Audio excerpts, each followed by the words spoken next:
This conference will now be recorded. Looks like we have a pretty good amount of people that have been communicating on the meeting, so we may as well get going. I'm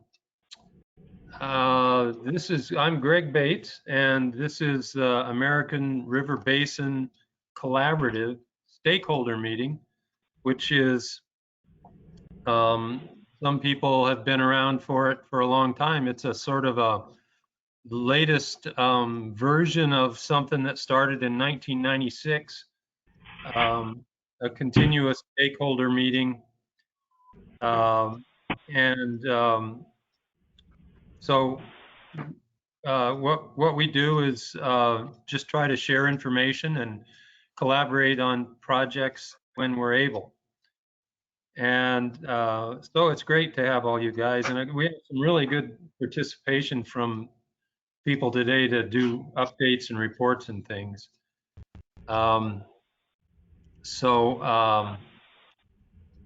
Let's start with introductions, and it's a little bit tricky for me to figure out everybody that's at the meeting, so I'm going to make an effort to do it because sometimes if people call in, you need to let us know that because you won't appear on the list for the meeting. So anyway, I told you who I am. I'm with Dry Creek Conservancy, and the organization that organizes the American River Basin Collaborative is called Valley Foothill Watersheds Collaborative, which is a nonprofit and operates in the Sacramento area, pretty much the whole area, Placer and Sacramento and somewhat in El Dorado. So let's start with Greg. Bob. Greg, yeah, I could introduce myself, and then I have a list here alphabetically. If you'd like me to call out a name, and then we can ask for anybody. Yeah, that's great. Go ahead. All right, I'm Bob Hollis. I work with a lot of people on this call. Greg and Alta and Cecile Carson with KCB and the Laguna Creek watershed, mostly doing websites, social media, and technical support. And the app that's going to be used for the grant that we've been talking about. All right. So next time it's alphabetically, Alta.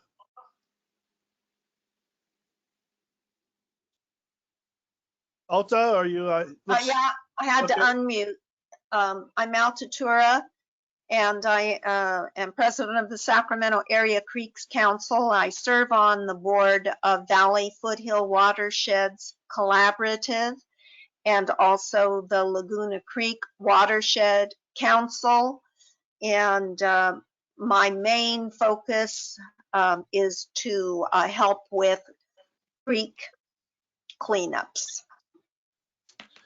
Thank you, Alta. Andrew Justice Fritz.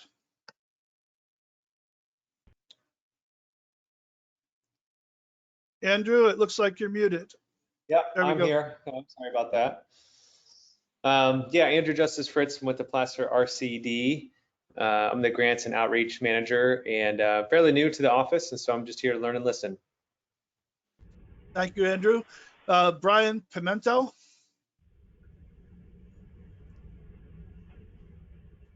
Hi, everyone. I'm Brian Pimentel. I'm also with the Placer RCD, and I'll be giving just a brief update about a project that we are working on with a hedgerow at the Doyle Ranch Park in Roseville. Great. Cordy Craig. Hey everyone, I'm Cordy Craig. I am the Conservation Project Coordinator for Placer RCD. Unfortunately, I won't be able to stay on for the entire meeting, but I look forward to hearing and learning about what everyone's doing throughout the watershed. Thank you, Cordy. Dylan Wood. Hi, this is Dylan Wood from California Department of Fish and Wildlife. I'm the Habitat Conservation Program for Sacramento County. Actually calling in with a phone for audio and then my computer for visual. So I'm in here twice. Great. Thank you, Dylan. And that is a good way to do it, by the way. You'll only show up once when you call in and connect online. But if anybody's having bandwidth issues, that's a good way to separate the audio out and get a cleaner feed. Next, Esther Tracy. Hi everyone, my name is Esther Tracy. I am here representing the Department of Water Resources. I am the lead for the Urban Streams Restoration Program, and I'll be giving an update on the Morrison Creek project. Thank you, Esther. James Hoffler. Yeah, my name is Jim Hoffler. I'm with Friends of Auburn Ravine. We take care of the Auburn Ravine watershed and also try to help out with Raccoon Creek as well. Thank you, Jim. Jamie Cameron Harley.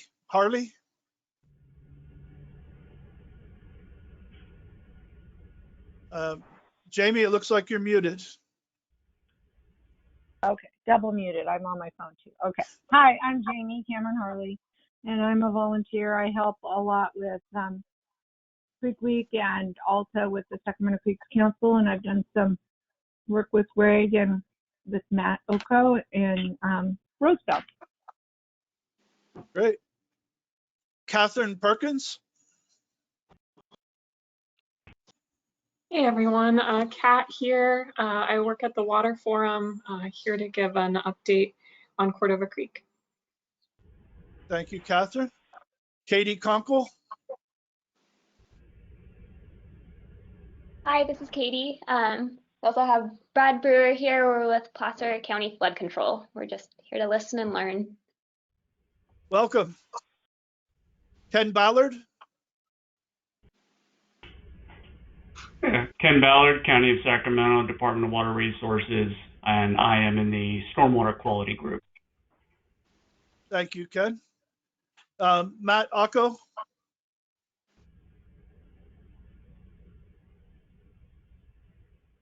Matt, you look like you're muted.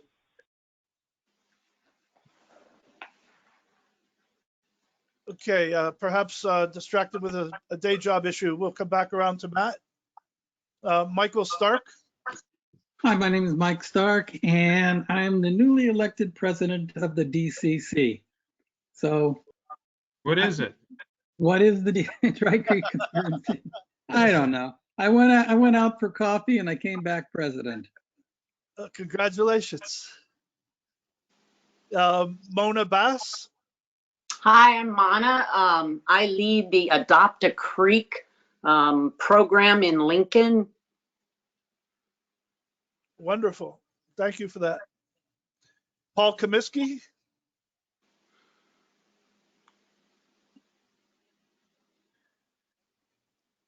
Paul, not sure if you're hearing us or not.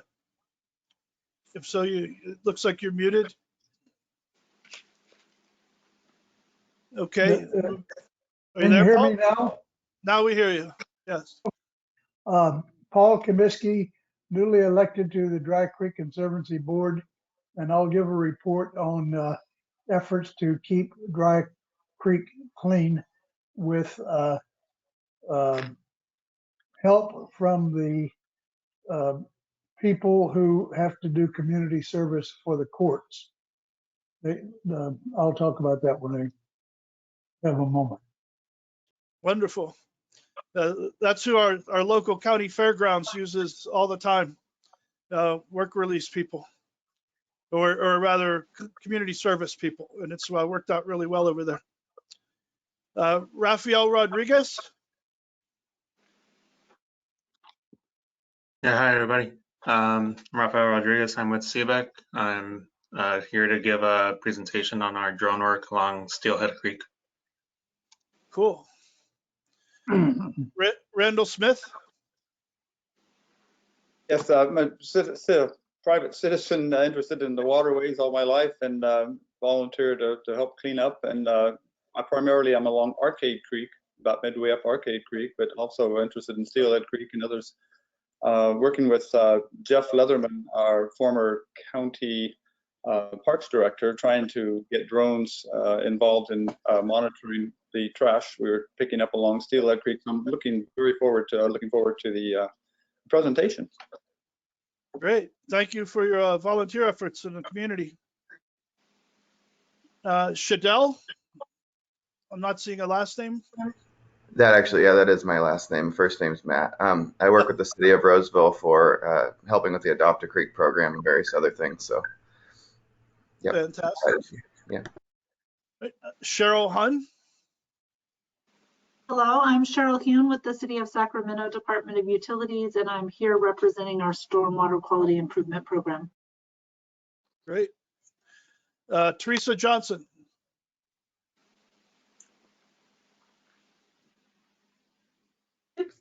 Hi. Technical difficulties. Hi, I'm Teresa Johnson. I am the new program biologist for the Placer County Conservation Program.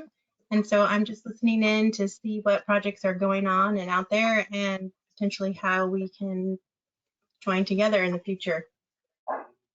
Fantastic. And Toby Stegman? Yeah, thanks, Bob. My name is Toby Stegman with Seebeck Eco Engineering. I'm a fluvial geomorphologist with a specialty in hydraulic modeling and remote sensing. And Raphael and I will be giving a presentation about the Steelhead Creek drone survey that we conducted. Fantastic. And going back to one we missed earlier was Matt Acco. Matt, are you with us? I am. How's it going, everybody? Matt Acco here, City of Roseville. I work for the Stormwater Utility. I run that program. Also, we do the Adopt a Creeks with Greg's group, and currently working on a large creek grant in the city. Great. And do we have anybody I missed or anybody who's just called in by phone that's not showing up on the roster? Hey, Bob, it's Cecile Carson. I'm on the phone. Oh, hey, I'm representing. Hey there. I'm representing Keep California Beautiful, and we'll be sharing some information later on the DWR grant. Fantastic. I was about to text you and I didn't see your name on the roster, so I'm glad you were able to call in.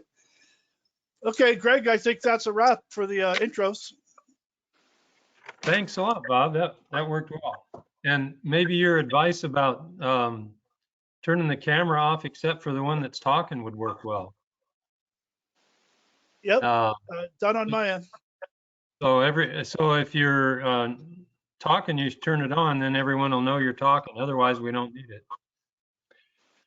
Yeah, and I would add, it's usually good to just stay on mute all the time as well, unless you have something to say. It just reduces background noise. Okay, it's a great group, and really looking forward to hearing from everybody.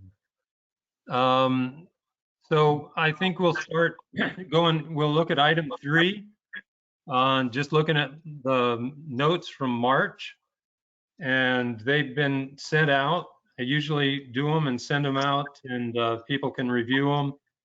And we've had any comments have been incorporated.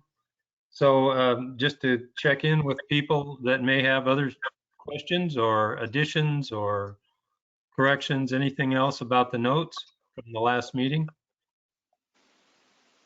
Okay. Then we'll get started with we have a couple of presentations this time. The first one was came up at our last meeting, and incidentally, if you would do this for me when you're during the meeting, is anytime you think of somebody that would be good, that had some information for us, or would like to hear some of the things we're saying, if you would let me know that, it could be email. And also any projects that you know of that we might want to report on. And that's how this project got on the agenda. Jim Hoffler told me about the Lincoln Adopt a Creek and Mana Bass. So she's going to tell us what she's doing. Okay, I'm Mana Bass, and Greg, thanks for the invite, and Jim, as always, my buddy out there at the creek. So what the Adopt a Creek program is in Lincoln, it actually began almost two years ago now, so July 2019. We are a group of about 20 local volunteers. We walk sections of the Auburn Ravine that flows through Lincoln in partnership with the city of Lincoln. We collect trash from that creek. So we walk it right now, it's every week, so 2 hours. So it's been this last year, every Wednesday from 8 o'clock till 10 o'clock in the morning, we're out there collecting trash from the creek. We also have, since it began, we hand out trash bags to our homeless campers. That in that section in Lincoln is where the majority of our homeless live. And what has resulted from us distributing trash bags to our homeless is our group primarily has been loading full trash bags up, that the homeless actually pick up the trash for this. I mean, I would say this last year, they pretty much pick up the trash and they just put it in the bags and put it in a designated area that we have kind of designated for them. And my team just goes and loads that up in the city trailer. So the first year we had taken out about 11 ton of trash from that section of the Auburn Ravine. Going on this second year now, it is close to, it's double that. So 24 ton of trash. So that's what we do. It's a great group of people. I don't even have to recruit people. I kind of am quiet about it because we really don't need any more people. We got it all dialed in. The city provides us the bags, the pickers. We have yellow vests that we walk in the creek, through the creek area with, so we're well known. We have a great relationship with our campers that are there. And like I said, what it has resulted in is that we pick up limited amount of little pieces of trash. We mainly are picking up the trash they have picked up and just discard it and get it out of that creek area. So does anybody have any questions or anything I can say more? Do you have any services for the homeless to try to encourage them not to camp by the ravine, Auburn Ravine? Oh yes, we are, not only do we work in conjunction with the city, but I am on our homeless task force here in Lincoln and have been for about 3 years. So we work in partnership with LPD. We work with county probation, county health and human services, with the gathering in. So through the relationship that we have with the homeless campers, we connect with the social worker and POs on a regular basis, as well as they're down there on the creek on usually a weekly basis. So there's definitely a lot of intervention with our homeless here in Lincoln. Unfortunately, the current laws are stopping any enforcement, as well as a lot of the intervention. A lot of places had limited capacity with COVID. So yeah, we're doing everything we can. And we've gotten homeless people out of the creek onto different services. So yeah. Okay, the only other question I have is give me your name again and contact information. So my name is Mana, M-O-N-A, Bass, like the fish, B-A-S-S. And you want my phone number or email or both? Either or both. Okay, so my phone number is 916-390-0171. And my email is mana dash, not an underscore, dash bass at sbcglobal.net. Thank you. And Mana, Jim Hoffler here. I had a question for you. I know you have Jim. a long list. Hey, how you doing?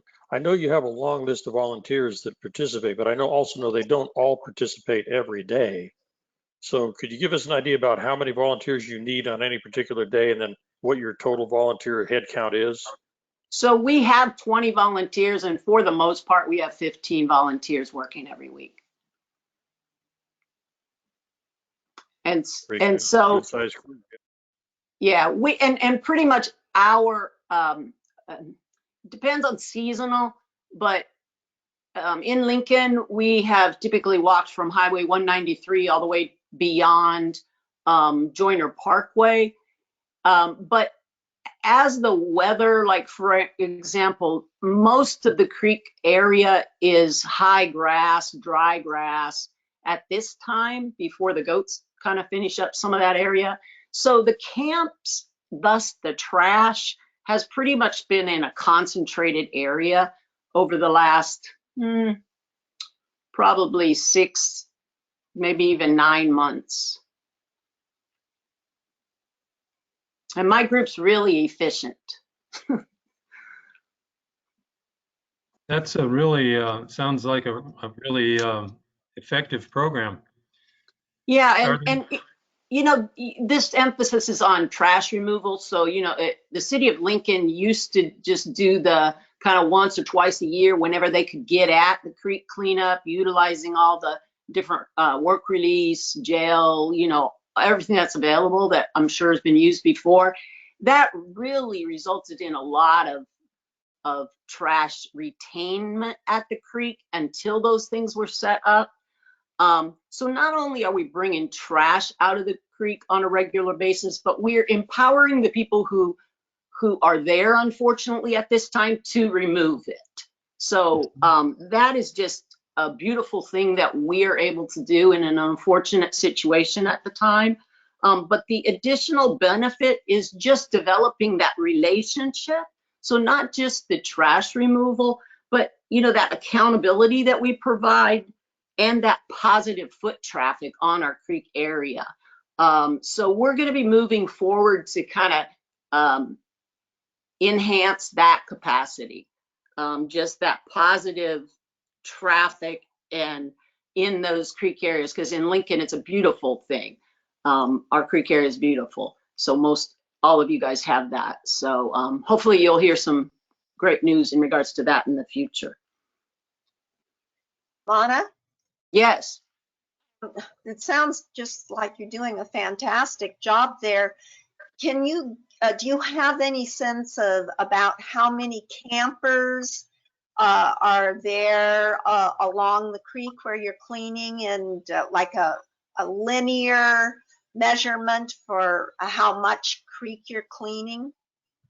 I don't know how much, you know, as far as mileage. Jim, you might have a better understanding of the mile area. I mean, we usually walk 2 miles every Wednesday is usually on my phone that it says. So it's somewhere around that.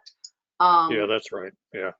Does that sound like? Yes, as well as to answer your first question, they're currently right this week, there's about 15 camps in that area. So, you know, we know all those, I know everybody's names. We know if you're there one week and not there the next week. It stayed around 15, little less than that, you know, before COVID, increased a little bit more during COVID. With the weather getting nicer, you see a little bit more. But in Lincoln, we're talking about our homeless have always been pretty unique in the fact they are Lincoln residents. They have family in Lincoln. Unfortunately, so they're of those camps we're talking about, it's not a lot of people that are new. It's unfortunately people we've seen over the 2 years that have come back or that we've known about. They've moved from another section of the creek that has a homeless population that's on private property. Okay. And in regard to the 2 mile thing, you know, the actual area that they hike up and down and pick up trash and so forth is maybe 2.5 miles, something like that. And that actually ends up cleaning up the full 34 miles of the creek in a way, because there's so much junk that floats downstream from as far upstream as Auburn. Since they're out there every week, they capture a lot of that stuff. So that's removed in Lincoln, and then it does not float downstream any further. So there's a really great effect from having it done every single week. They have a couple of people that wear waders. They get out in the creek, and they've taken out all kinds of miscellaneous flotsam and jetsam out of the creek. I get thank you notes from the salmon every, week or two. Oh, yeah. We making like the that. place, yeah, it makes the place nicer for the fish, that's for sure. Yeah, there is really something to be said about the weekly opportunity that we have to be down there. Just, because things change every week.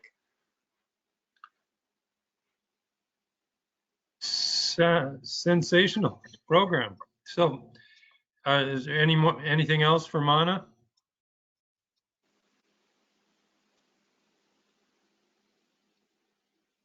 Okay, well, thank you, Greg. I appreciate the invite. We really appreciate you talking to us. Thank you very much. So then let's move on to Paul, who is also got a creek cleanup program going. I'm Paul Comiskey. My program goes on Saturdays between 7:30 and 9:30, and we cover about 4 miles of dry creek right now with the number of people that I have helping me.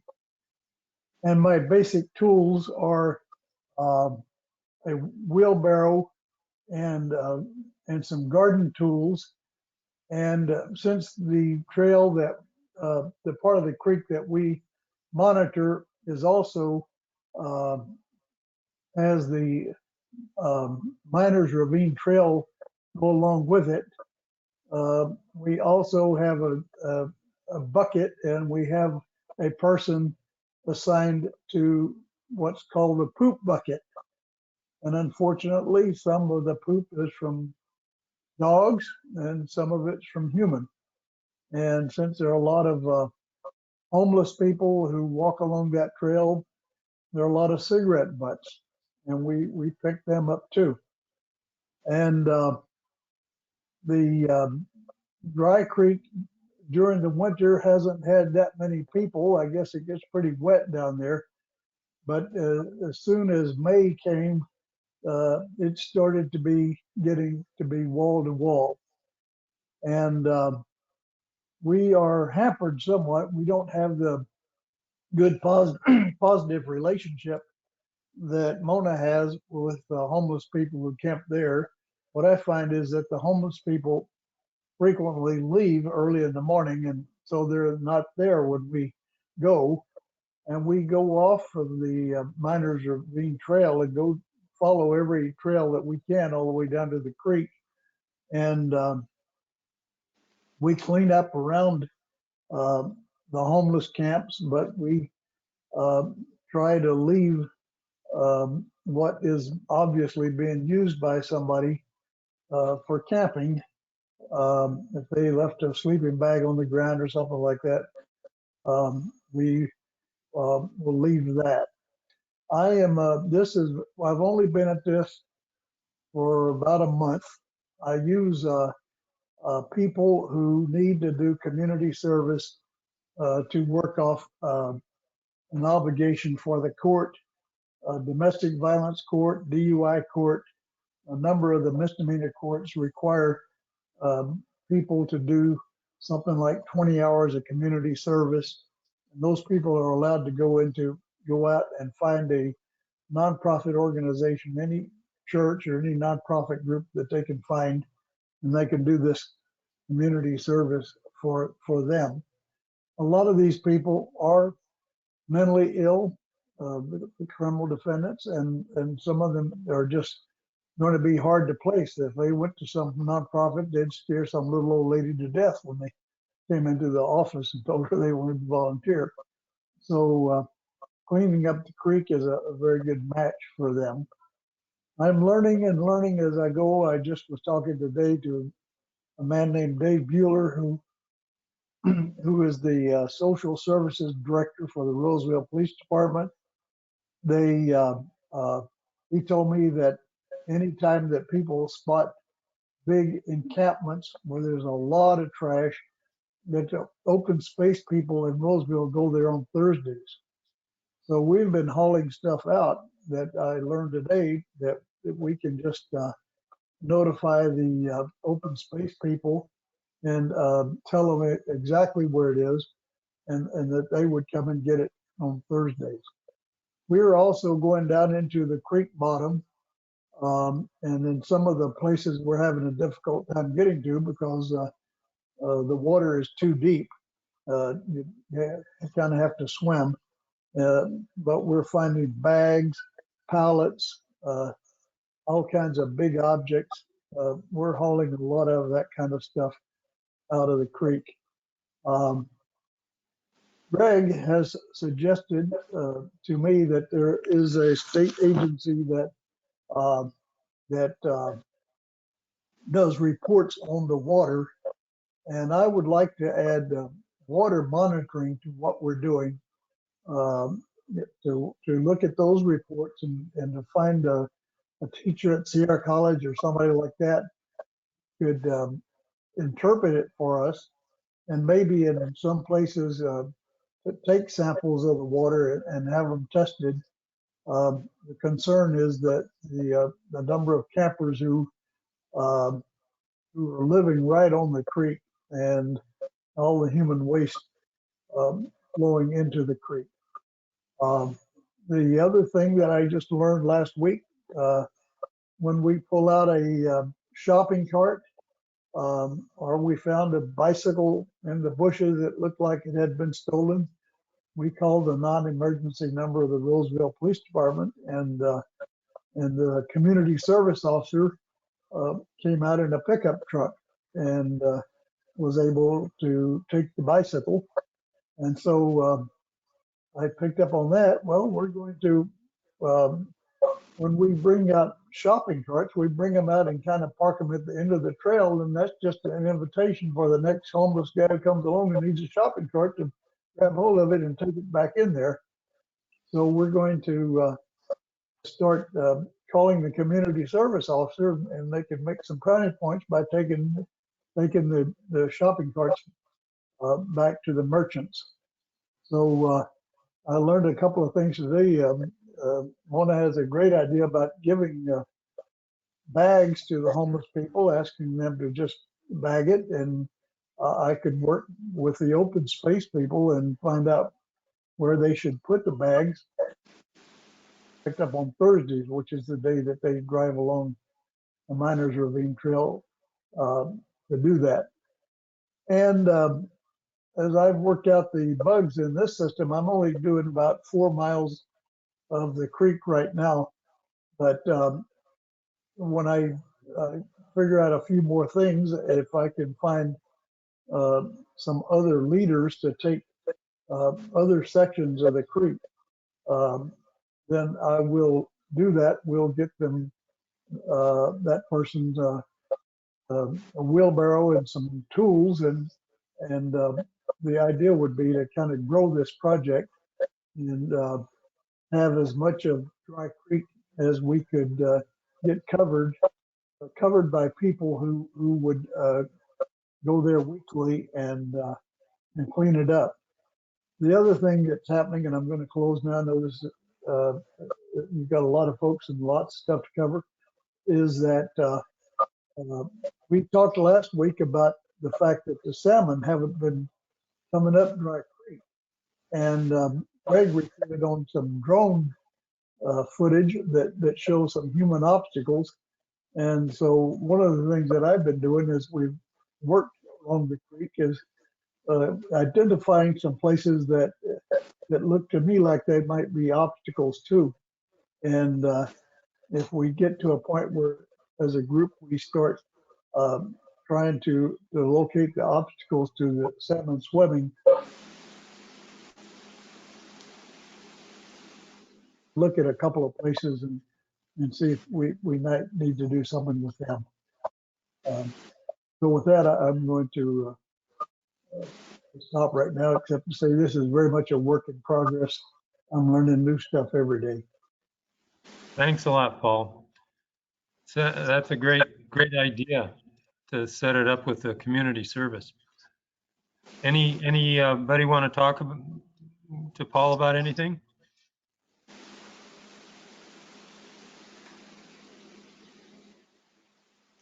Okay.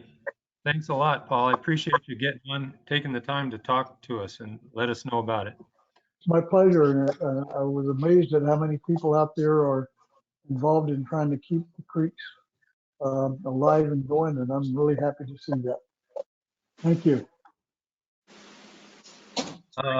We have one other report. That's from Alta at Sac Area Creek.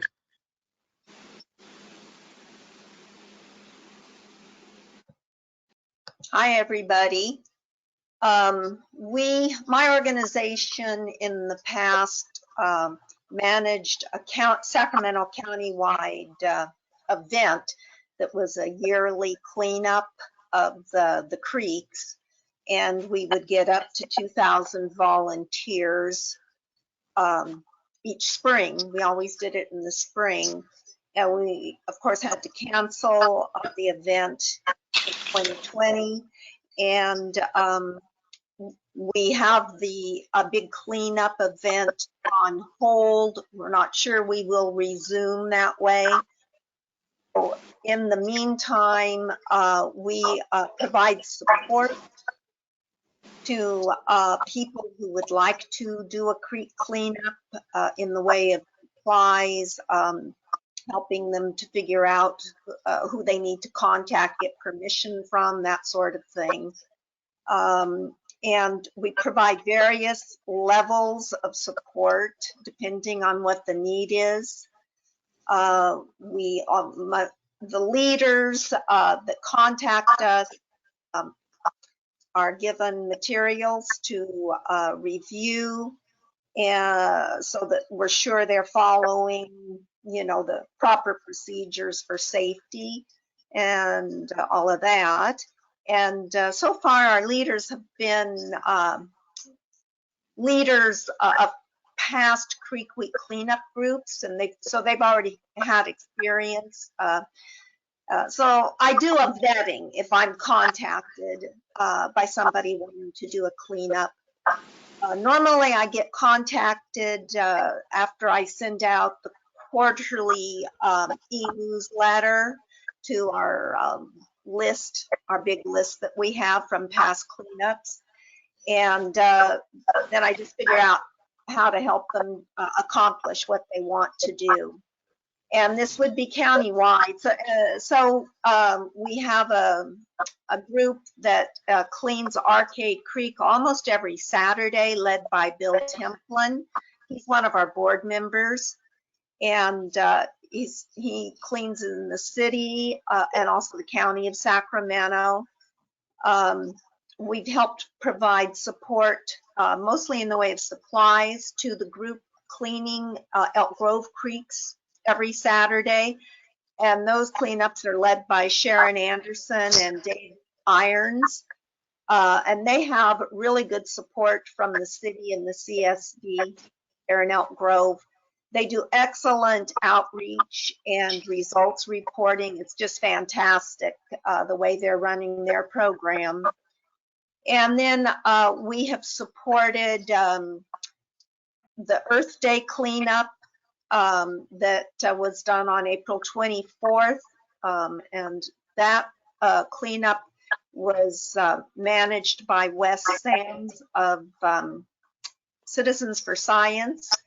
And he teamed up mostly with the city of Sacramento, got really good support from the city of Sacramento, got 13 teams of about 360 volunteers, and he estimates they cleaned up over 10 miles of river and creek levees that day.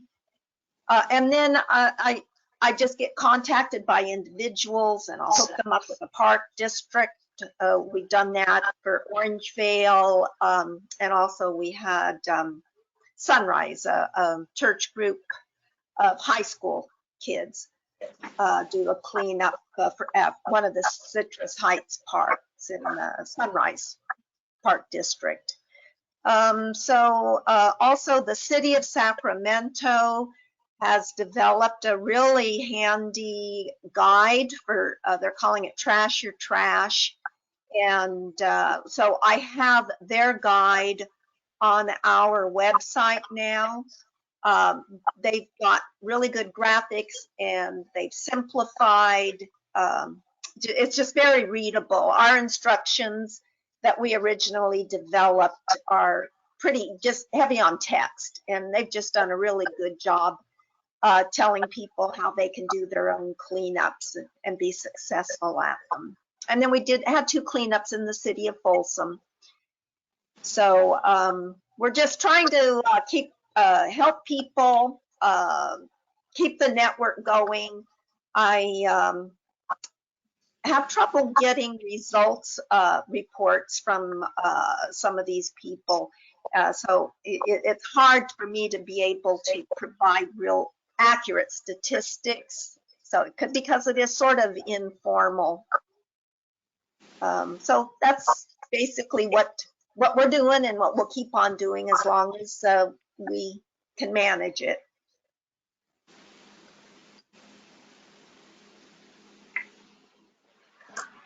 Yeah, you've done that for a long time, and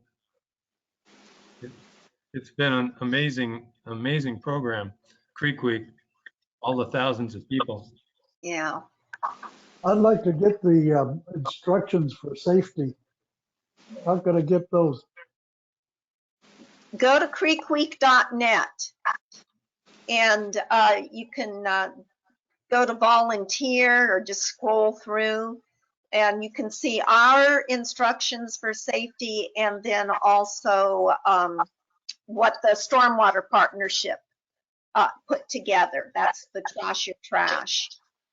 And if you need any more specific information or help, send me an email. I'm at saccreeks@gmail.com. Thank you. Mm-hmm. Thank you, Alta. Welcome. Okay, anything else for Alta? We have so much interesting stuff. We are getting behind a bit. Don't want to lose anybody. So we'll move on to the next item, which is item 5, about the drone on Steelhead Creek. We talked about it at the last meeting. We were planning it at that time, and since then we've done it. So we can have the people that actually tell us about it. The reason that we started this was to because we had not seen salmon coming up the creek for the last couple of years, and we've been watching the creek since the mid-90s and reported on salmon during the fall spawning season every year until the last 2. So we hoped that we could shed some light on why that was. And it was actually Sac Area Creeks Council and Dry Creek Conservancy split the cost of a contract with CBEC to do some drone surveys.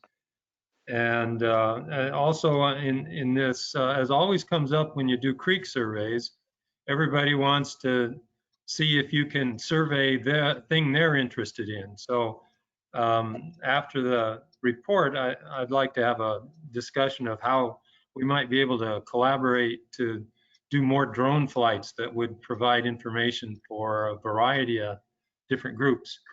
So, but at this point, let's start with CBEC, and that's Toby and Raphael. Thank you. Yes.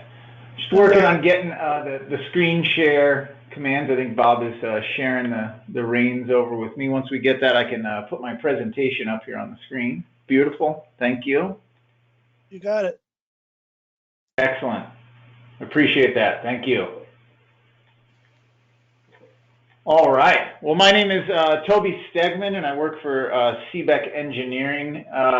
Rafael Rodriguez is also on the line here, and so we'll be kind of tag teaming this presentation and highlighting the work we do. But first, I'd like to thank everybody, Bob and Greg, for organizing here, and then for the information that we just heard from Paul and Alta and Mona, doing some pretty incredible work and very valuable to the community. So really appreciate that. I kind of got my start in this field through a nonprofit in Eastern Idaho, Friends of the Teton River. So I really sympathize and understand kind of how much those organizations do with such limited resources, that it's really remarkable, and thanks for that. So with that experience kind of working for a nonprofit, when I got into the drone world and kind of where we are now, what I really wanted to leverage is how can we collect more data more efficiently, less expensive, and also have it, not be super technical, that you can share it with a broader range of the community. And so that's really what got me into this type of work, and so it's awesome to be able to share this with you folks today.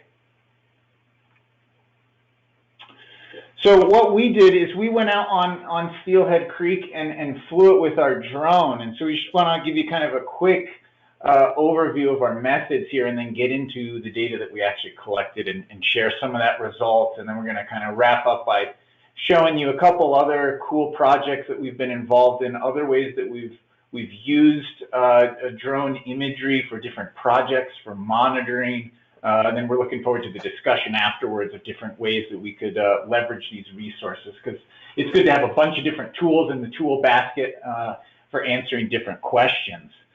So we had a team of 2 head out to Steelhead Creek. After doing quite a bit of office planning, we were able to create digital flight lines that we wanted to follow through the system.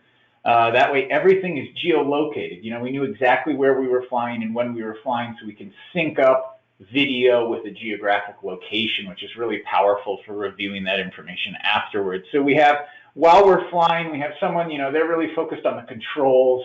They have a screen. So, it's kind of like you're driving the remote car, essentially, but there's a lot more to it. So you have a screen which the pilot can see exactly what the camera from the drone, while it's flying, it's up in the sky. So they're focused on that. They're looking at the flight pattern, the path, making sure everything is good. And then we also have a visual observer who's checking the sky for obstructions or helicopters, airplanes. I mean, you name it, we've seen it out there when flying. I'm sure Raphael's had similar experience. I've been flying on the lower American River, and out of nowhere comes a helicopter or something that, is flying way lower than normal airplanes do. And it's critical to have a second person out there, really to avoid any sort of object collision. So really it's a safety aspect as well, having a visual observer. It also helps us satisfy some of these FAA regulations. We are commercially certified drone pilots, so there's other qualifications. You need to sit through formalized testing as well to be able to do this, but you also need to make sure you're following the rules, you have all your safety checklist stuff covered here. And so really what we were trying to do is link up these videos with a flight path that you could watch while we're reviewing this video. That way you don't have to be buried in the headset the entire time looking at all the obstructions. You can get back to the office, take your time, and really review the video critically with a geographic location. We then identified the locations after reviewing these videos in the office to try and not only identify if there could be an obstruction, but kind of generally classify what type of obstruction we might be looking at and then we could pass that information off as, you know, GPS waypoints or something for a team to go out and actually visit that site more specifically, and really reduce the overhead of walking the entire creek, which can be quite difficult, or covered in water, difficult to get around, or potentially feel a little bit dangerous. So these first rounds of flights are a great baseline. You know, if you're going to be measuring or comparing something, you got to have at least some sort of baseline to compare it against, and see where we are, see if things are improving, more obstructions, less obstructions, and kind of get a baseline. So that's what this project serves to do. Hopefully later in the year, especially as the trees lose their leaves, we can go back out and do a similar type of analysis and then have something to compare against. So I'm going to show you the overview of the area that we covered. I want to say it's about 7 miles of creek that we covered over 2 days. And here's a location map of where each video segment was. We recorded a couple minute segments in between different features. And here on the map, the segments are color coded and located. So you can kind of put that context. Generally, if you're interested in a specific portion of the creek, or excuse me, a specific area where there is a potential blockage, you can just kind of review that video. And what we've done is make these paired animations where we have the actual video that you're seeing while you're flying, as well as the geographic location. And then we also have even higher quality video, which is just the video by itself.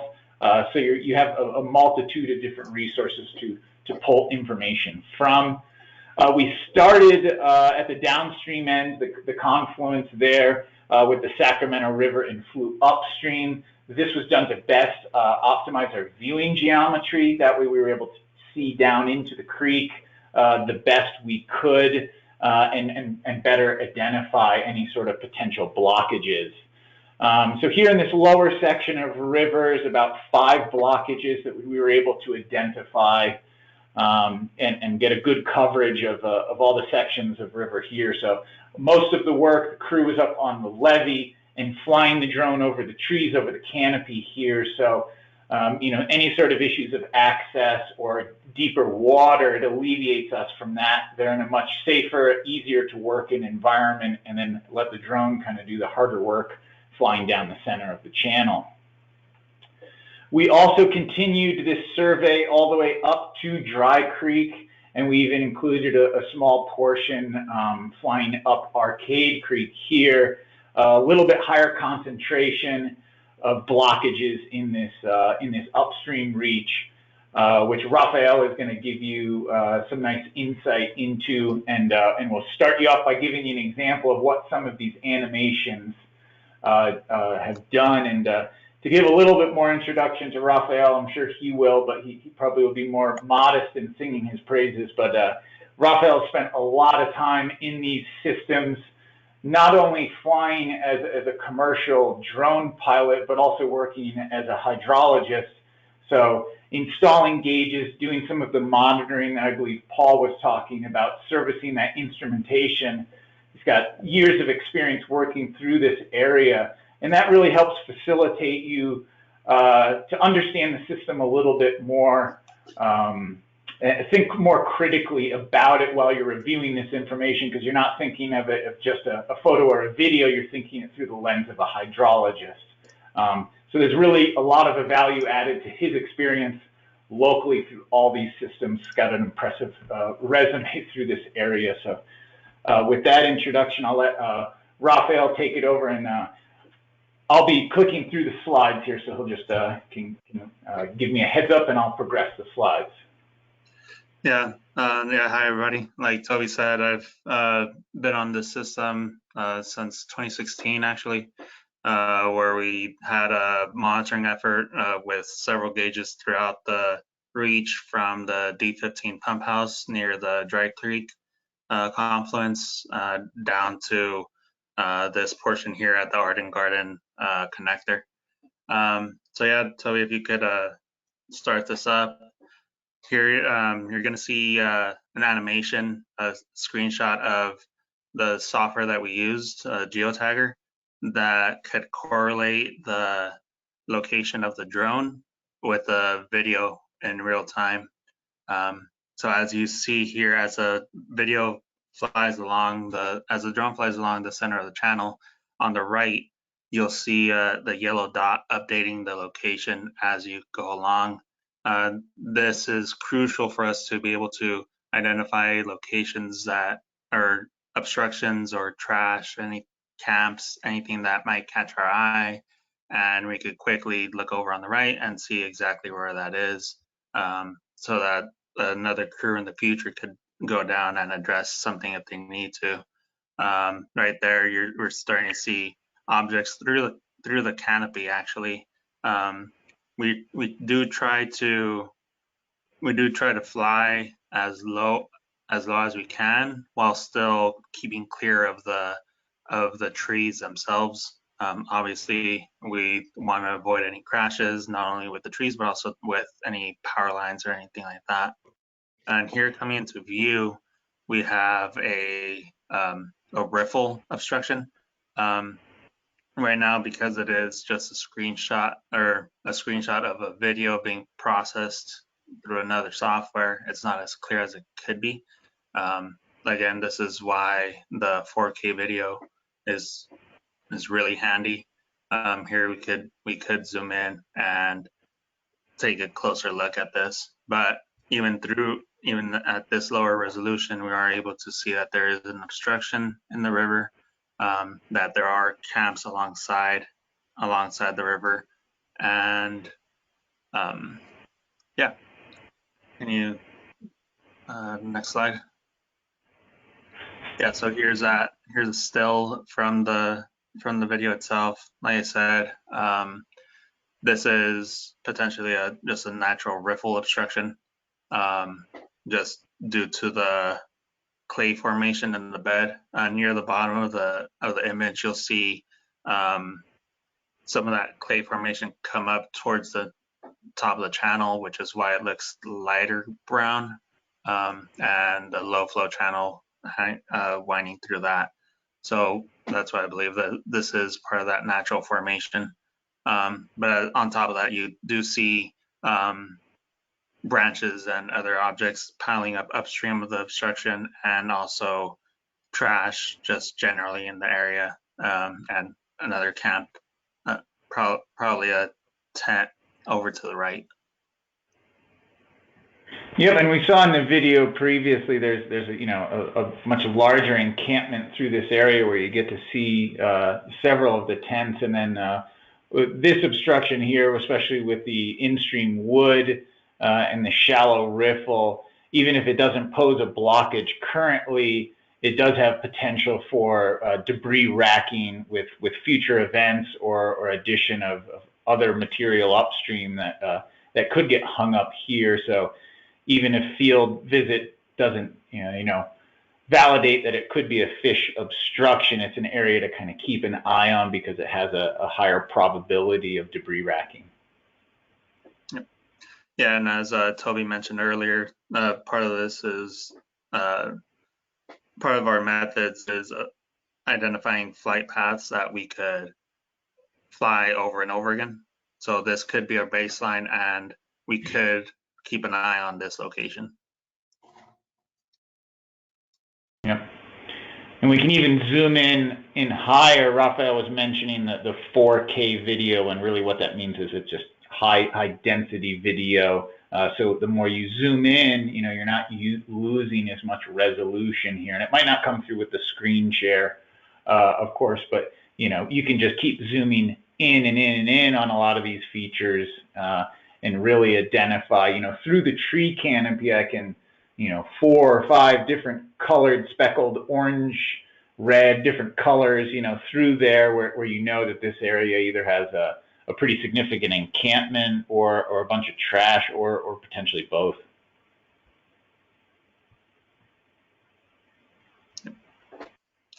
And so this aerial here, this was just downstream of I-80, and yeah, right away you see the human obstruction in the center of the channel, as well as over to the right. I believe that's still, even though it is slightly overgrown here with aquatic vegetation, I believe that's a shopping cart over on the right. And I can't tell exactly what it is, but it does look man-made trash in the low flow channel. This is something that could very well be a potential obstruction to fish passage, and as well as on the overbank to above that and to the left, plenty of trash in this area. Again, something that we could drop a pin and send somebody out there to observe or pick up. And again, zooming in, we see more detail of what that is. Yeah, just general trash in the area from probably camps nearby. And here, this is up and to the right. That's the confluence with Riffle Creek, or that is Riffle Creek coming in to Steelhead Creek underneath the railroad tracks, and Beaver Pond, Beaver Dam right in the center of the image. You could see water backing up behind it, and how that affects the overall hydrology of the area. Overall, it does increase the wetted area of this floodplain, which could be beneficial for some uses, such as aquatic birds, nest, and general good riparian habitat, or even wetland habitat in this case.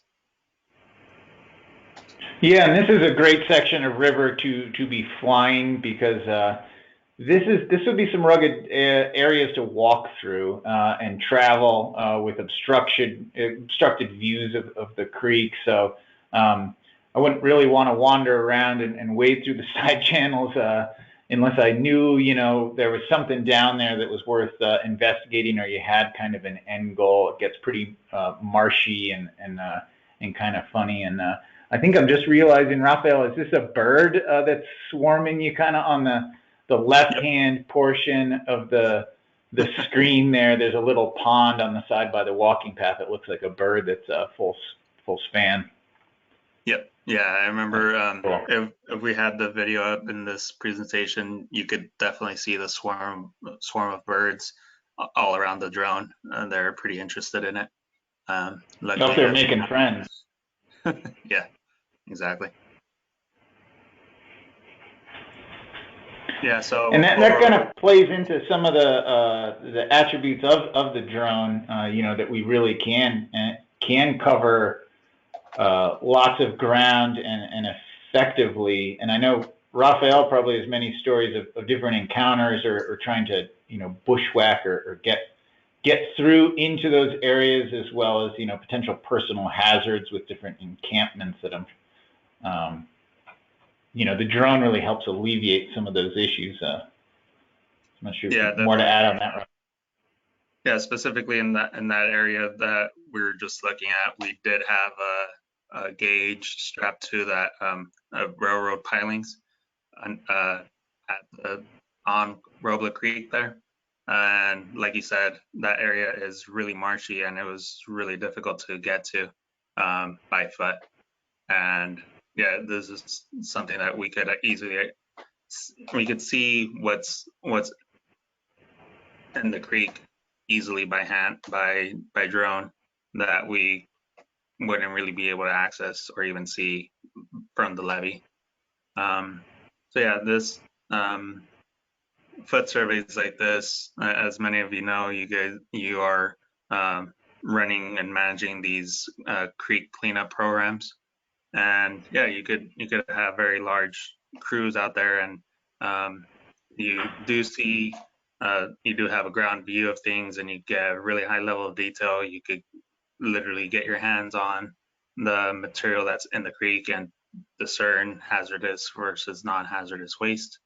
But it is difficult to traverse, and there are personal hazards. Personally, on Steelhead Creek, I've seen piles of needles, general trash, human waste, and it's not something you really want to get into unless you're prepared to clean it up and you know where you're getting yourself into.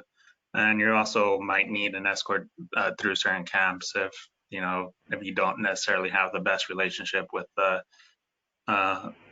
homeless people in that area. But that said, the drone, we covered this whole reach in 2 days pretty easily. All we needed was access to the levees and a 2-person crew, and we do get that bird's eye view. Lots of things, especially on the lower end of the reach, where you could barely see the water from the through the canopy from the levee. So this lets us get an eye on the majority of the creek there. We do get a bit lower level of detail. However, with the high resolution camera and possibly flying even lower, where possible, we could get much better eyes on what's on the ground there. Here, the crews stay at the top of the levee, well away from any potential hazards, with plenty of views and all around, and it's relatively easy to travel.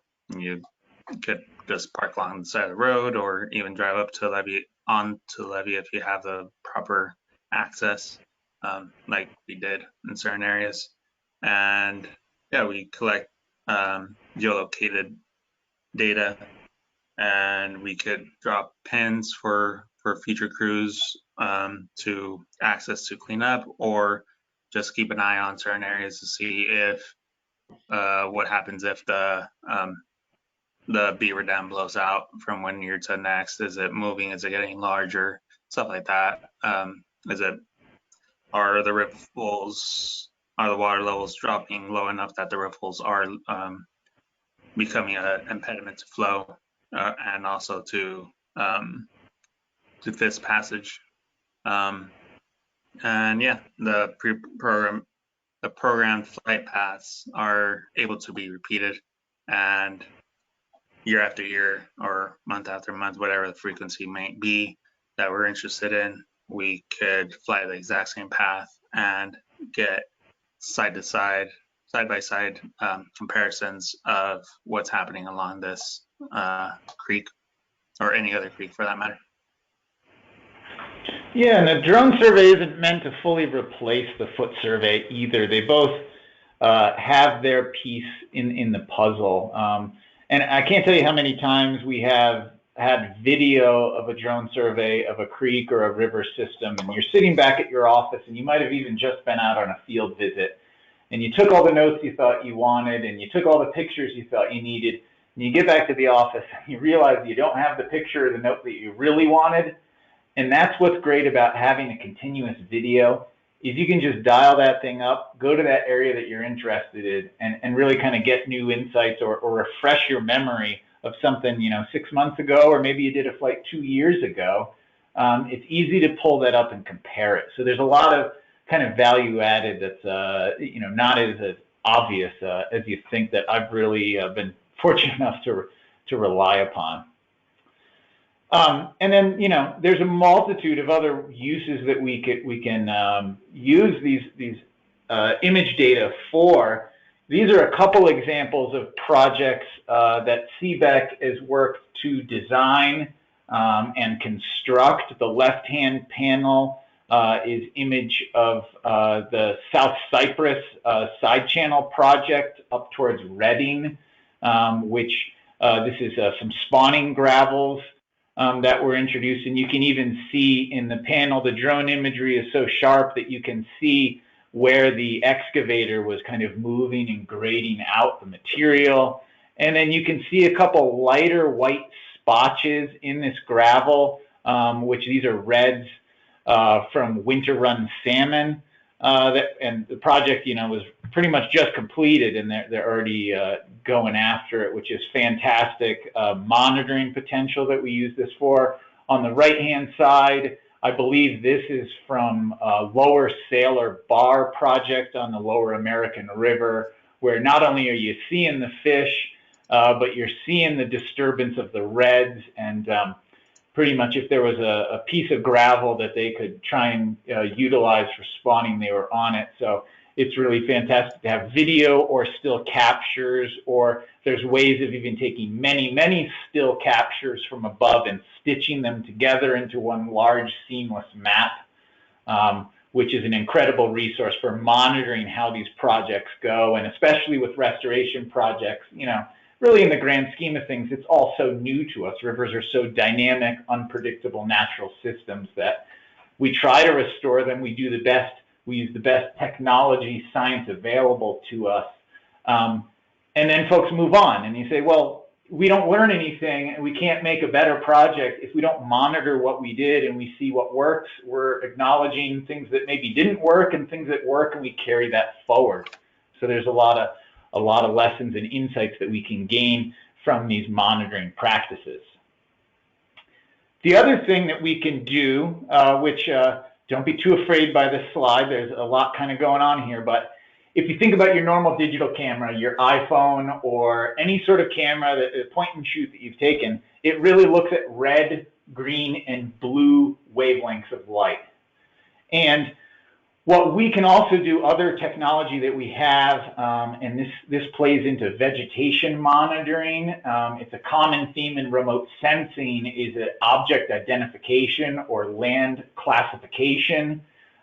We can look at light and slice it up into many, many pieces. So instead of looking at just the 3 arrows here, you know, 450 nanometers, 550, and say 700, we can break that bin up into 5 or 4, 10, however many you'd like, and really specifically target what type of reflectance we're looking at, right? So you're essentially saying, instead of having 3 bins, I want more, a multispectral, even what they call a hyperspectral image, because you're measuring the very, very small changes. And what's really powerful is when we start getting into infrared wavelengths, that is really indicative of vegetation health.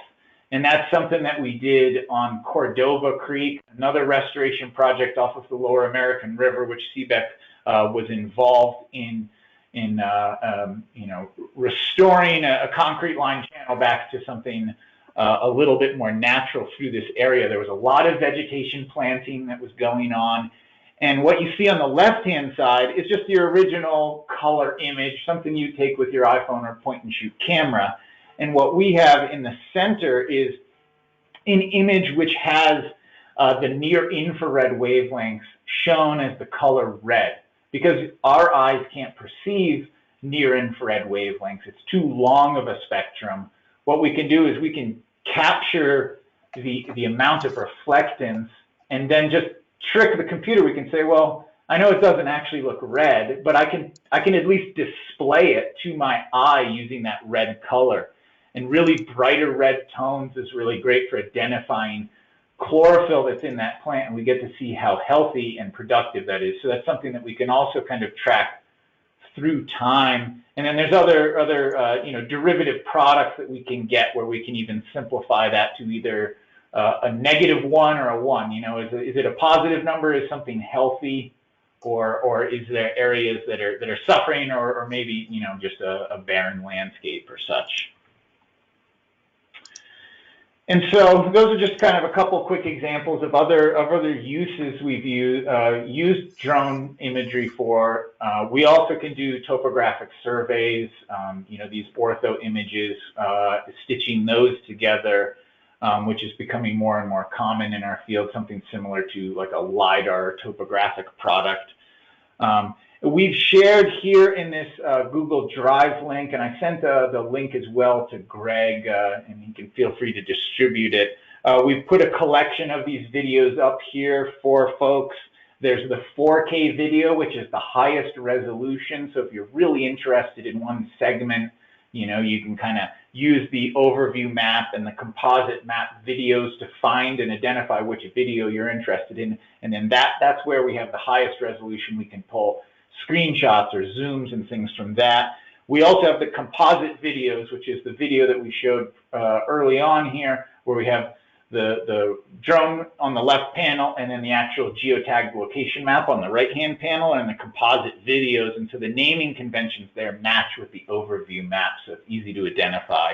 And then we have some shapefiles in there which show you where those locations are. And a little trick, if folks aren't as much of a map type person, if you do have Google Earth, you can load these shapefile, the .shp file extension, into Google Earth and view these things, which is a nice little trick. And then the overview map, which we showed at the beginning of the presentation, that was kind of split up into different compartments, so you can see where we flew, where our aerial extent was. And so with that, I'll leave you this beautiful picture of up on the Feather River of us doing some field work and some monitoring up there. And then our email addresses are on the bottom of the screen here. And feel free to reach out to Raphael or I with any questions about any of that stuff. And with that, I'd be happy to try and answer any of your questions.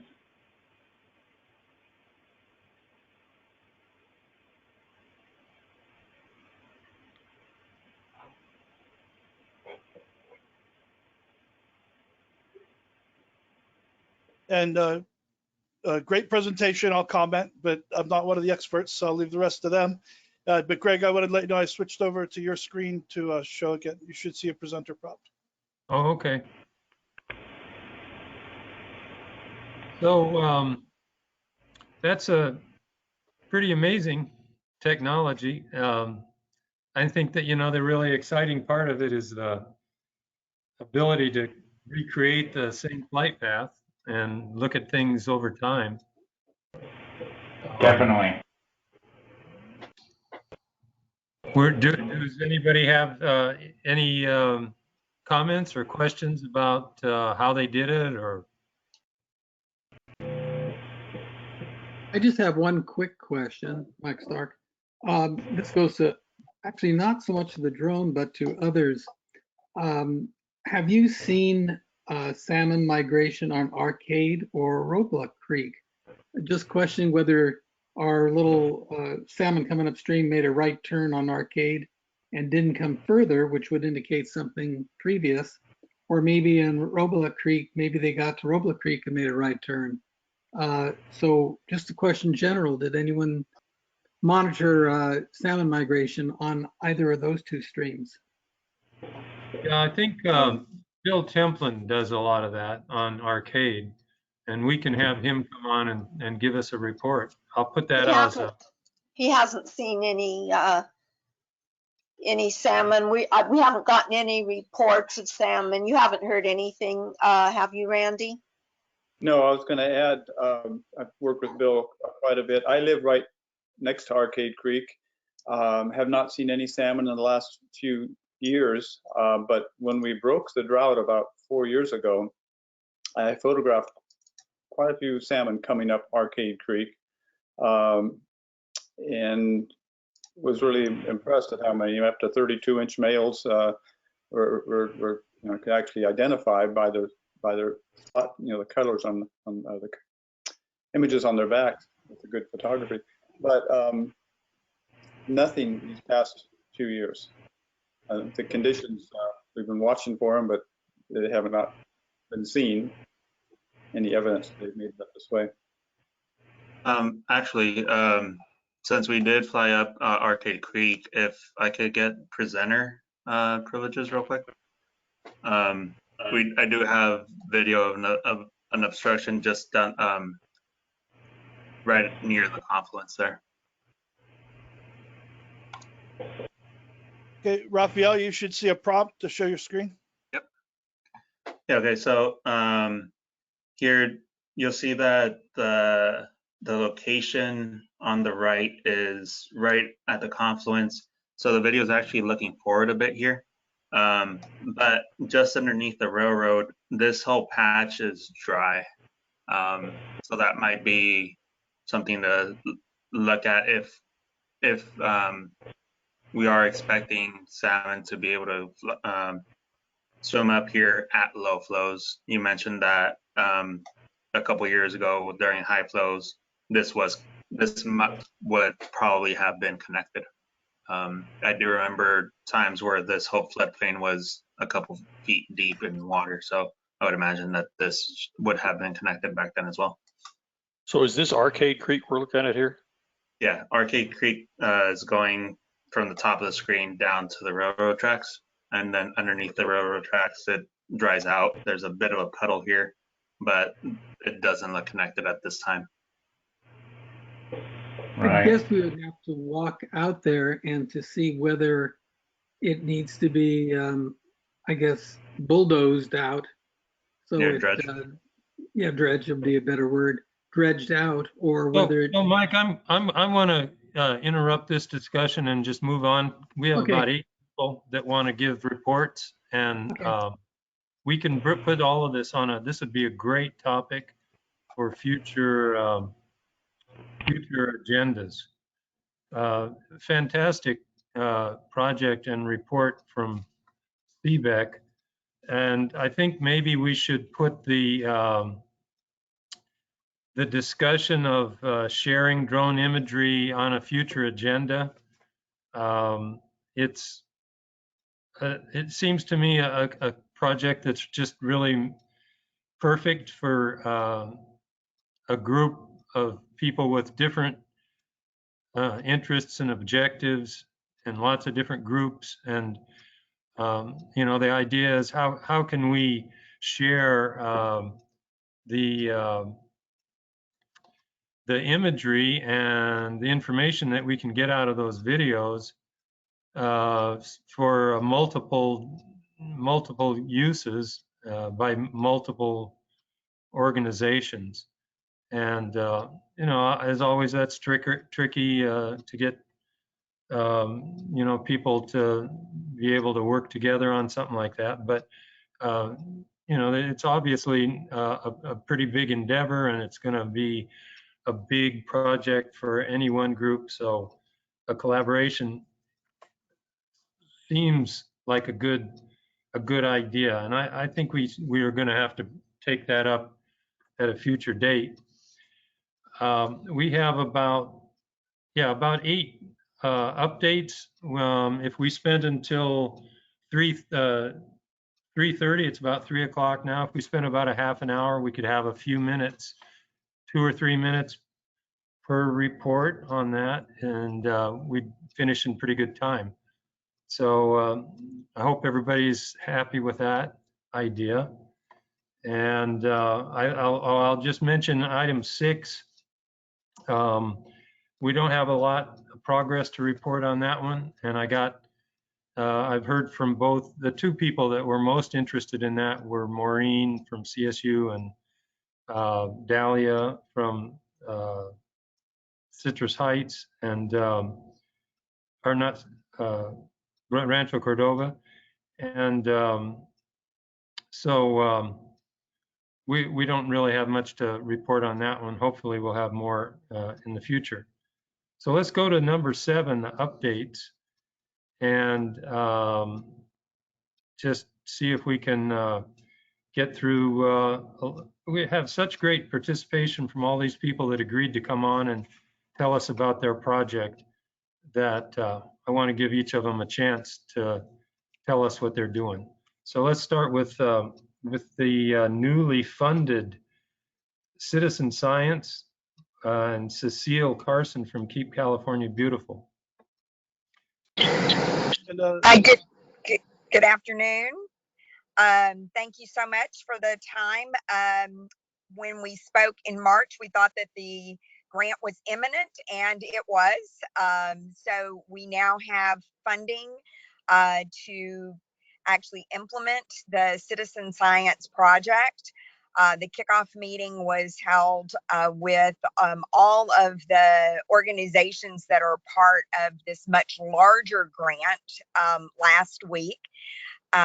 Keep California Beautiful is working in partnership with Valley Foothill to administer and implement the grant, which will involve doing a tech, again, very much like the drone in some ways, we will be identifying specific locations along waterways and asking the jurisdictions to use an app to record their litter conditions, as well as the types of litter found and taking photographs of those. And then we're going to monitor those locations on a quarterly basis and be able to show changes in the data between each of those quarters and then throughout the 2-year time period for the grant.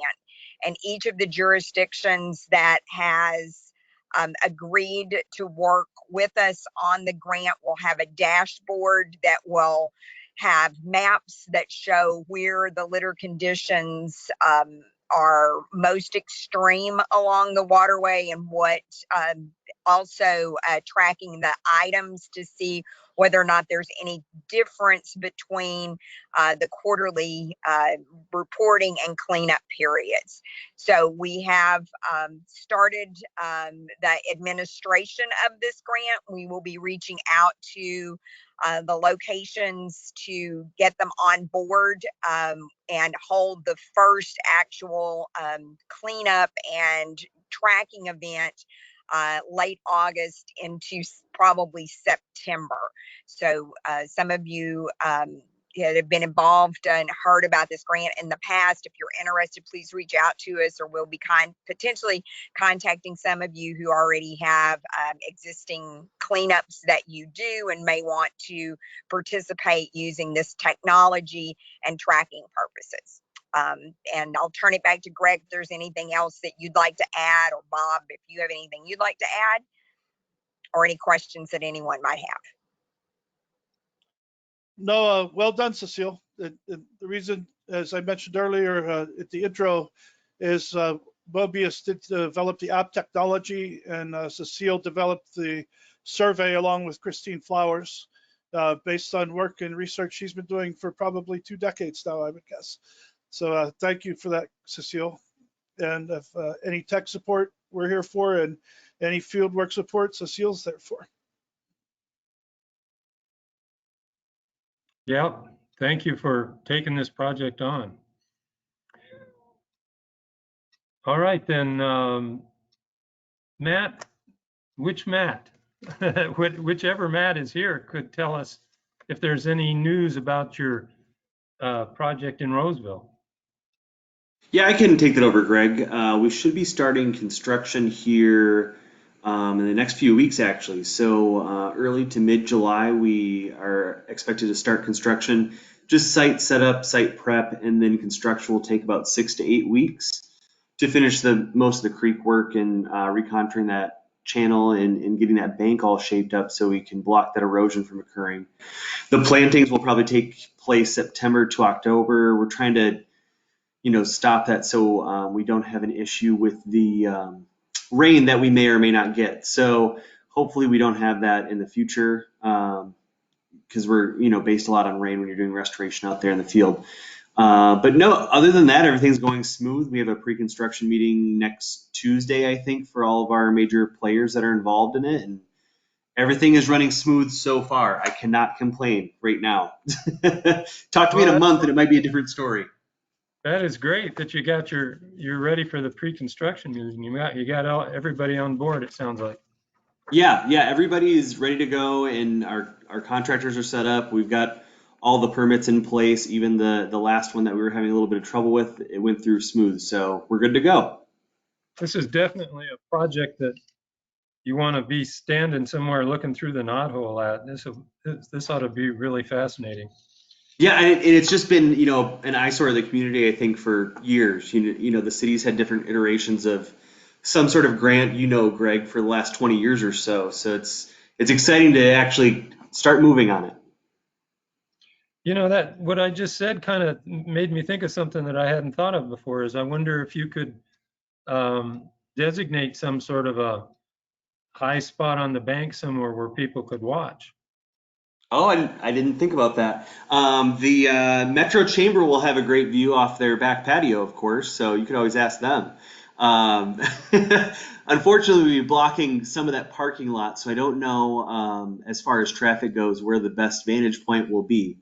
But we will have a drone there. The city has a drone that will be flying over there a few times before, during, and after construction. So I'll share that when we get that all wrapped up. Oh, good. All right. So then, thank you very much, Matt. You're welcome. And then, is Rich Mall here? Well, I asked Rich for an update on this.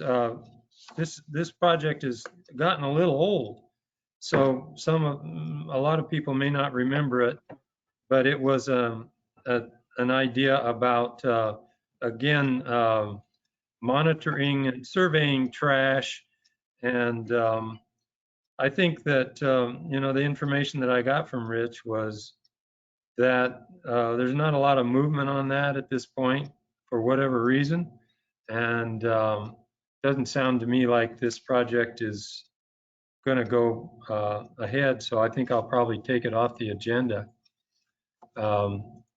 And I'm not sure what he meant about the SEP not actively worked on. Need to look into that a little bit more to see if those funds are still available or what's going on there. So then the next one is Brian Pimentel at the hedgerow.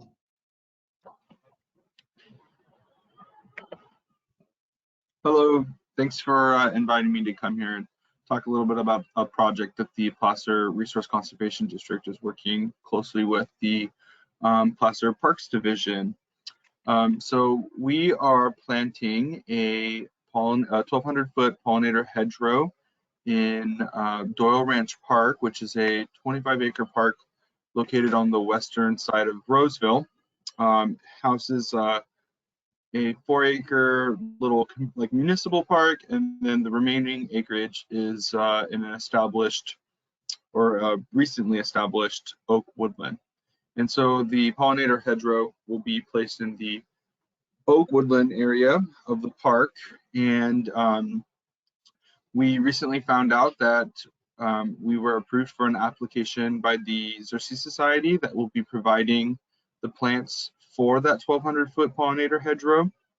And with that, we are now moving forward on the project, and we'll be laying down 6-foot wide black plastic along the contour of the footpath there where the hedgerow will be, to help reduce the weed seed bank that's currently stashed there. And that will be basically placed there until October. And then after October, then we'll continue with irrigation and prepping the area for planting. This location is ideal for a pollinator hedgerow since it's already augmenting an existing habitat. And it's considered a priority 1 action zone for Western monarch conservation, which some of us may know are down 99% since their 1980 numbers. So there's a lot of work that's being put forward to hopefully providing pollinator habitat in these areas and providing milkweed and nectar. So as this is an area for the monarch's first stopover zone. And yeah, that's about an update on our project. Any questions? It's a really exciting project. Yeah, hey, did I hear you say pollinator hedgerow? Yep, pollinator hedgerow. So the hedgerow will be a mix of. Go ahead. Oh, yeah, go ahead. It was going to be a mix. It's a mix of California natives and milkweeds that will be incorporated in that hedgerow. Oh, great. That was my next question. Thank you much. Hi, I just had one question. Due to it's a pollinator project, is there going to be anything on the ground for potential native bees or bee nesting? Not at the moment in terms of bee nesting. The plants that will be in the hedgerow are meant for pollinators, so it will be a source of nectar for them. Just this year in particular, Xerces has really focused on monarch preservation due to the shocking numbers that came up. But it is, regardless, still a pollinator hedgerow, so it is still a food source for native bee communities. That sounds really, really cool. And quick question, second follow-up question, is the plastic going to be removed? Because the bees might actually end up using it there anyway if there's no ground barrier. Yeah, so the plastic will be removed. Its purpose is solely to reduce the weed bank that's currently in that soil. In the past projects that we've done, one of the major problems we had is reducing weed presence within the hedgerow. So the plan is to remove that plastic and then put bark mulch on top. Okay, thanks. You know, about the nesting habitat, I would think that adjacent open area with oaks planted in it would provide a lot of nesting opportunities. Not a bee expert, but it looks like places where I've run into bees. I'm not a bee expert either, but you do bring up a good point. There is, again, the remaining 20 acres that is in oak woodland. So I guess we can say that that would be opportunity for bee habitat and bee, yeah. Anybody else have anything for Brian? So the next bullet is an email that was sent to me by Alta. She received an email from a group who's interested in uncovering drainages where they've been buried for development. And they're offering, at their website, they offer free webinars, and they're recruiting people to do these, what they call de-paving projects. And there isn't a lot of information other than the website. An email I sent to some email I found there, I didn't get anything back. And they say that they're working with the city of Sacramento. I don't know if Cheryl's still on, but I just wondered if anyone knew anything about this or had heard what this is. Hi, Greg. I am still on, but I am not familiar with this project or who this group is. Cheryl, I think that's the group that got a grant from us. I think it's called Uncover. Was that its name? That Yeah. Jessica approved. So I think we were giving them kind of almost like seed funding by the grant application. Do you remember that one, Cheryl? Where it was kind of to start their nonprofit and to start their website. And it was what you said, Greg, to encourage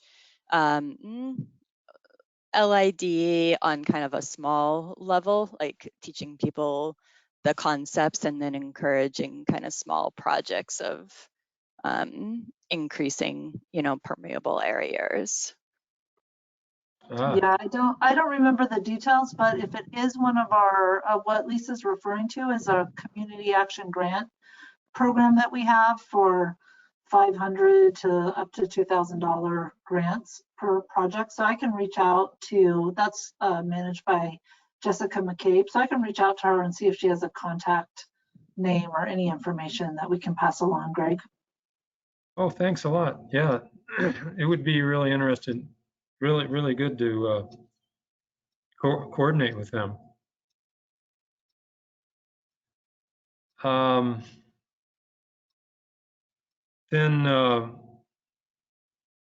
So I don't, I know we have Teresa here from Placer County. I'm not sure if I didn't talk to you, Teresa, about Cottonwood Dam, so I don't know if you have any connection to that or not. I know it's on my radar. We are currently talking with HOA representatives and are scheduling a site visit soon to restart that process. I know we'll be interested if anybody has any ideas on grants or other funding sources, because I do believe this project is going to take something special to do, just because of the history of it all and the sedimentation and what's involved in removing that. So yes, we are starting to work on it again. Yeah, and it seems as though the renewed interest is a lot due to the adoption of the Placer County Conservation Program, and this is like, yes, is this a project that's included in that program or that plan somehow? It's within the plan area, so we are analyzing it as such, and we do believe that given the right circumstances, that we could extend our coverage, our permit coverage, that is both Army Corps and incidental take, but I don't know if there's going to be any of that involved. But basically, we think that they can participate as a covered activity within the PCCP, and that hopefully that'll help streamline the permitting aspect of it. And which creek is Cottonwood Dam on? Oh, I am drawing a blank right now. It's on Miners. Okay, okay. I think I heard Greg Bates say Miners Ravine, correct? Yeah. Yes. Okay. Is that in Rockland? In Granite Bay. Oh, Granite Bay. Okay. Thank you. Yeah, it's right along Auburn Folsom Road, up in Granite Bay. Well, is it still Granite Bay? They may have changed it to Loomis. I'm not sure. I think it's still Granite Bay. Still Granite Bay. So yeah, it's an old project that the Dry Creek Conservancy worked with Placer County on. Somebody told me it was 8 or 9 years ago, which I couldn't believe. And we submitted a proposal to the DWR Urban Streams Restoration Program, and we're an alternate, but the funding never came up for it. So it has just been sitting there. And it's pretty nice that the county has taken the initiative to open it up again. Is there anything I will else? probably be in touch regarding those previous grants and like trying to help draft new ones to help with that, because as the program goes, I mean, we get funding in to provide mitigation, but this project is above and beyond that. It's a restoration project that we would need external help with. Yeah, well, I'm be glad to hear from you. Great. So then we have a bullet here on Cordova Creek, which is something that also has been sitting for a while, and I think got some funding. Are you there, Kat? Yeah, I sure am. Thanks, Greg. Thanks for the invite. It's so nice to hear about all the great work going on from all of you. And I also saw some photos of Cordova Creek in that presentation from CBEC, so that's fun. So you're right, Greg, we got some funding. I'll just give a little bit of background. Cordova Creek was naturalized about 5 years ago now. And at that time, the downstream most section of the creek, the confluence with the Lower American River, was not able to be naturalized. So that's remained a concrete channel. So last year, we got about $250,000 in funding from the Wildlife Conservation Board Lower American River Conservancy Program to do a planning project. We're calling it the Lower Cordova Creek Planning Project. and to work on a 65% design for the creek naturalization for that section, the confluence, as well as some access improvements, replacing the bridge that goes over Cordova Creek at that point, as well as connecting to Soilborn Farms and Elderberry Farms, which are right there on the American River Ranch. So yeah, excited to be doing this project. We have a preferred alternative design right now that's kind of in the concept phase, planning to have a 30% design in September and present that the American River Parkway Commission. Yeah, so it's a planning project. We'll need additional funding and permitting and 100% design before we can implement it. The project should have a 65% design by summer of 2022. And yeah, we've had some great stakeholder meetings and had lots of fantastic input, some of which has been from folks on this call. Yeah, I'll chat my contact information and a link to a page where I'm posting information. Yeah, happy to answer any questions. Oh yeah, the project also includes like a monitoring kind of baseline study portion. We're taking temp data, doing some biological surveys to inform the design. So yeah, I think that covers kind of the basics. And I'll chat my name and info if you want to get in touch. Great. That sounds like a really interesting project. So the idea is that it's the creek has been restored somewhat, but the actual entry into the river is still a concrete kind of thing. Yeah, that's right. It's a pretty long drainage. It drains a big area of suburban neighborhoods in Rancho Cordova, and also drains remediated groundwater. So there's a long section of the creek of the drainage that it's about a mile that's unnaturalized, and then when it enters the American River Parkway, the American River Ranch, that portion is naturalized, and it's beautiful. It's, you know, there's a lot of mature riparian trees and upland native plants, but that confluence, it's a really steep chute into the American River, and it's a pretty constrained little area. So it was too expensive the first time around, but we've got the opportunity to redo the confluence. Yeah, very nice. Yeah. Anything else from anyone else on that one?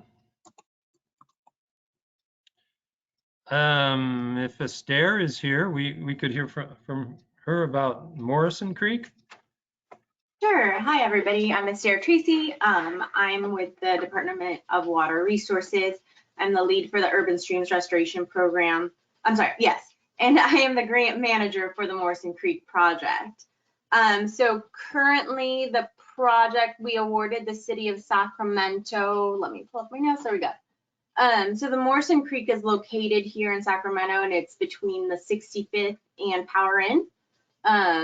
The city of Sacramento was awarded a grant that will develop a plan to restore about 1 mile of the creek. And it will also allow community access by adding a bike path along the top section of the creek. And a portion of it next to the Georgetown Park will be graded and create a low or a tiered flood basin. And we're waiting until June 29th to get this grant agreement executed. That's when the city of Sacramento will take it up to city council for vote. And we're hoping that after that we can execute the agreement. Any questions? Yeah, Esther, this is Jim Hoffler, Friends of Auburn Ravine. I think this Morrison Creek flows down through the buffer lands around the, okay, very good, around the water treatment plant down there. Okay. I went to a briefing. I was on a Zoom type meeting with the Bufferlands biology team I think it was a guy named Steve Scott. He said that they have found in the buffer lands, water bodies that connect from Morrison Creek into the Sacramento River. They found salmon sometimes, rarely, but sometimes. And they think those salmon are trying to get up through there into Morrison Creek. So my understanding as of now is that there is no, so yes, we've heard this as well.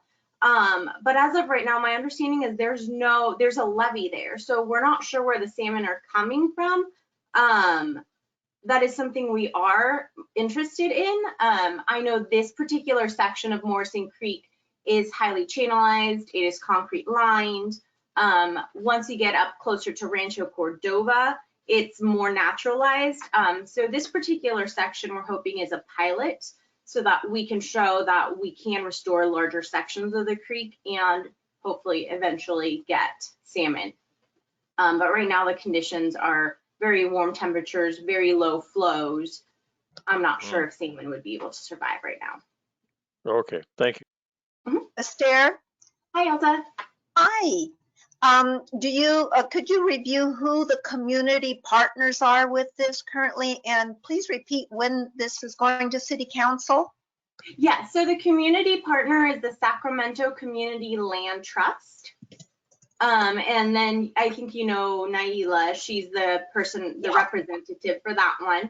And it is, as of the last email that I received from the city, it is going to city vote on June 29th. Do you still have the schools involved? Not as much as we would like, unfortunately, with, we're trying to ramp that up again. With the execution of this agreement, there is some funding to get the communities involved again. We do want to start doing more of that creek cleanup. Just with COVID, it was really, really difficult to have them involved. But no, we really hope to get them involved again. It was a great process for everybody there. Yeah. Good luck. Thanks.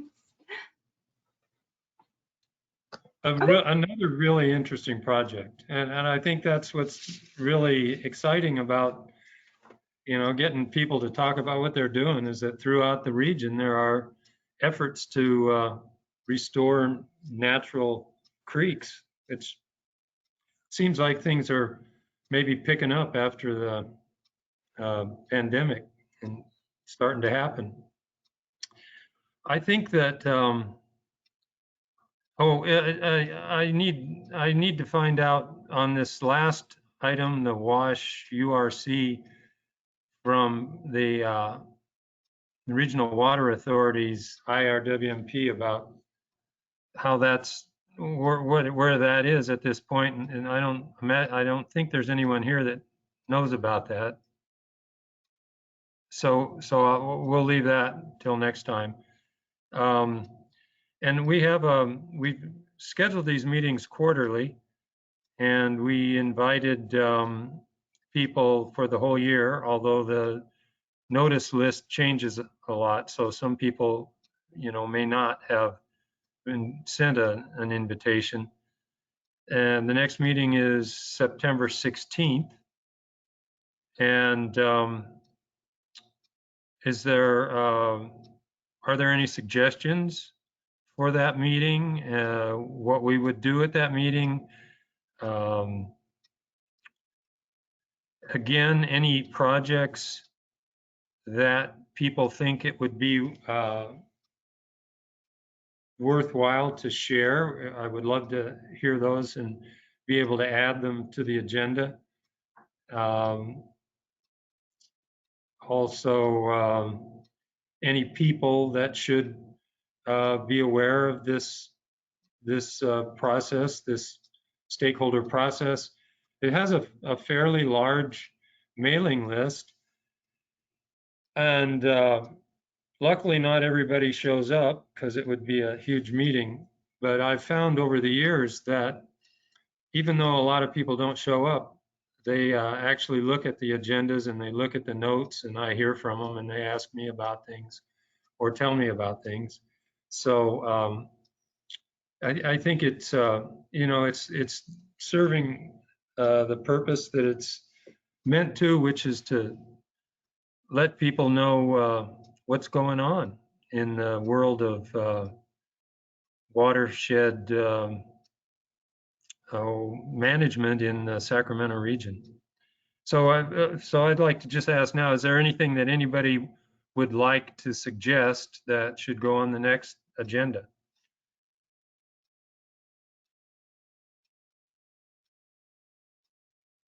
All right, you'll get what I think of then. And any other, anything else that anybody wants to say, or any announcements they want to make, or? Greg, this is Bob Hollis again. I think Cecile might have something, but I think she left the call, but I'll get back to you on that. Just to follow up on the grants report for the next meeting. And then I'd just to inform everyone along the lines of what Greg was talking about as continued access to this for anybody who might have missed the meeting that you'd like to share this with. I'll have the recording up on the website on this same page by the end of the day. That's all And I hey, have. Greg, oh, go ahead. Oh, Okay. that's all I have. Thank you. Thank you, So- Bob. Yeah, Bob, I should make a special effort to thank Bob for the work he does. I mean, I'm a pretty technically inept, and so you know, he manages to get us through this, and it's the only way we've been able to do it. I suppose we could try to have it on you know, in person again by September 16th. But I don't know, this might get us just as much of a audience as doing that. We can talk about that. Or if anybody has any ideas about Hey, Greg, that. Jim Hoffler. Hey, Greg, Jim Hoffler here. I had a suggestion for the September 17 meeting agenda. Yeah, So by that time, Nevada Irrigation District should have a pretty good handle on exactly what they plan to do regarding Hemp Hill Dam. So you might want to invite them. If, you know, they might feel like coming down and telling us all about the good work they're going to do up there. all right. And Greg, if you decide you might want to meet in person, I would suggest at least doing a hybrid where we also offer this option for people who are conscious of greenhouse gas emissions or don't have the travel time to get there. We can offer both if you'd like to meet in person again. Yeah, that's I think a great way to go. Thanks for that. Bob, quick question, Mike Stark. To get a copy to send to some people, is that just send it to www.gotomeet.me/Bob Hollis, or is there another? I'm going to pull up the Valley Foothills site, and it's actually the link that Greg has up right now is where we put all of the meeting materials. But Okay. to make it easy for everybody, I'm going to put that link into the chat box and send it to all. So you can click and open that link right now during the meeting and then bookmark it. And that's where you can always come back to find our meeting minutes and recordings. So go to Valley Foothill. 1 second, I'm going to send it in the chat to everybody, and then you'll be able to just open chat and click it. But if you're already on Valley Foothill, you would just go to the ARBC tab, the second Okay. tab in. And the link should be there for everybody. If you'd like to click chat, you can click that link and it'll open, and then just save the bookmark.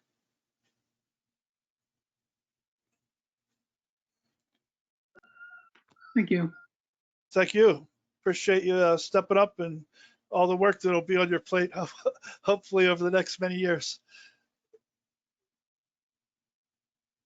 Well, if no one if there's nothing else, I think we're finished for today. And thanks so much for participating. Thank you, Greg. Thank you, Bob. Thank you, Thanks, Mike. Greg. Thank you. Thanks, everyone. Thanks, everybody. Thank you.